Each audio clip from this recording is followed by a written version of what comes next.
এমনই লখনৌ যোগাযোগ করেছিল যে অ্যাভেলেবিলিটির অবস্থাটা কি। আলোচনাটা এখন ঠিক কোন জায়গাটায় আছে? না আসলে জিনিসটা এটাই, ওদের টিমের যদি রিপ্লেসমেন্ট প্রয়োজন হয়, ফার্স্ট অফ অল ওদের তো নিজেদের প্রয়োজন হইতে হবে। এনওসি পাবেন এই প্রত্যাশাটা করেন কিনা? সর্বপ্রথম তো পিক হইতে হবে, যদি পিক হয় তাহলে সেক্ষেত্রে এনওসিও পাবো বলে আশাবাদী। মিরপুরে 50 ওভারের ম্যাচ খেলেই সোজা ধানমন্ডিতে চরম ক্লান্তিকে এদিন ছুটি দিয়ে ছুটে এসেছেন ভক্তদের ভালোবাসার জবাব দিতে।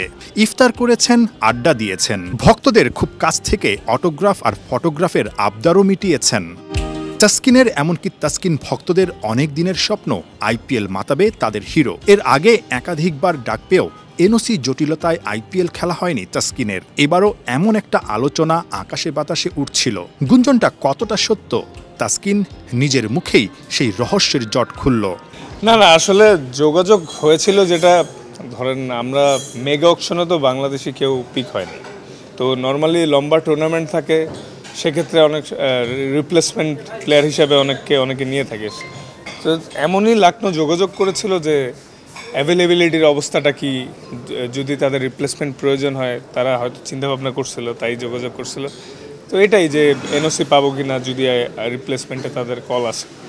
তো এটাই আসলে, যে যদি আমাদের কারো কল আসে, আশা করি আমরা এবার এনওসিও পাবো। তাসকিন, যেটা বিষয় হচ্ছে যে এর আগে আমরা ক্রিকঅপস চেয়ারম্যান যিনি আছেন তাকে জিজ্ঞেস করেছিলাম যে আসলে আপনি আলোচনা করেছেন কিনা, প্রাইমারি কোনো ধরনের আলোচনা করেছিলেন কিনা, যেটা আসলে আপনার লখনৌ সুপার জায়ান্ট যেটা আপনার কাছে জানতে চেয়েছে যে আপনি আসলে কোনো ধরনের এনওসির বিষয়ে পরিষ্কার কোনো কিছু জানাতে পারেন কিনা তাদেরকে। আলোচনাটা এখন ঠিক কোন জায়গাটায় আছে? না আসলে জিনিসটা এটাই, ওদের টিমের যদি রিপ্লেসমেন্ট প্রয়োজন হয়, ফার্স্ট অফ অল ওদের তো নিজেদের প্রয়োজন হইতে হবে। যদি প্রয়োজন হয় তখন আল্লাহর রহমতে যদি ফিট থাকি, সেক্ষেত্রে এনওসির চাওয়ার বিষয়টা। আর এনওসি কথা হয়েছে বোর্ডের সাথে, যদি আমরা কেউ পিক হই, সেক্ষেত্রে এই বছরে এনওসিতে প্রবলেম হওয়ার কথা না, যতটুকু কথা হয়েছে। যদি কোনো কারণে আসলে পিক করে, সেক্ষেত্রে ফুল সিজন খেলার ইচ্ছা আছে, কারণ এটা আপনার অনেক বড় একটা ড্রিম। আমরা জানি সবসময় আপনি আসলে বলে থাকেন যে আসলে আইপিএলে অ্যাটলিস্ট একটাবার খেলার ইচ্ছে, এবং বোর্ডের যারা এখন আছে তারাও জানে যে আসলে আপনার এটা একটা ড্রিম এবং আপনাকে সেই সুযোগটা তারা দিতে চায়। সো সব দিক থেকে বিবেচনা করলে ফুল সিজন খেলার এনওসি পাবেন এই প্রত্যাশাটা করেন কিনা? সর্বপ্রথম তো পিক হইতে হবে, যদি পিক হয় তাহলে সেক্ষেত্রে এনওসিও পাবো বলে আশাবাদী, কারণ বোর্ডের সাথে যতবার কথা হয়েছে, এই বছর এনওসি নিয়ে কোনো প্রবলেম। শিগগিরই বিসিবি ক্যাপ্টেন্সি ঘোষণা করবে 3 ফরম্যাটের জন্য।